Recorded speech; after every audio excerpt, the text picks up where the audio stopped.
ঢাকাই সিনেমার মাধ্যমে বড় পর্দায় অভিষেক ঘটে ইথিকা পলের। শাকিব খানের প্রিয়তমা হয়ে বাজিমাত করেন তিনি। এক সিনেমাতেই যেন বদলে যায় তার কেরিয়ার। এরপর নিজের ইন্ডাস্ট্রিতেও অভিষেক হয় দেবের সঙ্গে। খাদান, রঘু ডাকাত 2 সিনেমাই সফল হয় এবং ইথিকা হয়ে পড়েন আরও ব্যস্ত।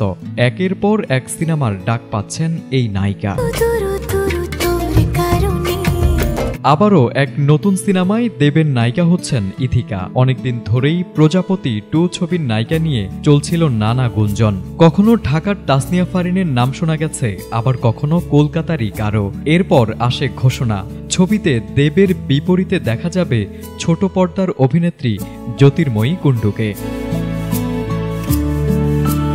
ছবিটির প্রধান চরিত্রে জ্যোতির্ময়ী অভিনয় করলেও বহুদিন ধরেই সেকেন্ড চরিত্রে কাকে দেখা যাবে তা নিয়ে বেশ চিন্তায় ছিলেন পরিচালক। অবশেষে জানা গেল আবার দেবের সঙ্গে এক পর্দায় থাকছেন ইথিকাও।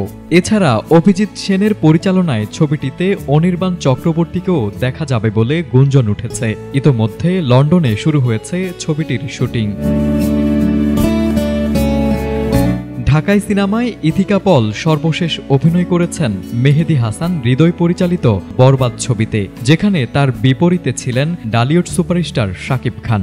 এই জুটির উপস্থিতি দর্শকদের আগ্রহ বাড়িয়ে তোলে, যার ফলে ব্যবসায়িকভাবে সাফল্যর মুখ দেখে ছবিটি। প্রিয়তমার পর এটি শাকিব খান ইথিকার দ্বিতীয় cinema. News desk, ATN Bangla.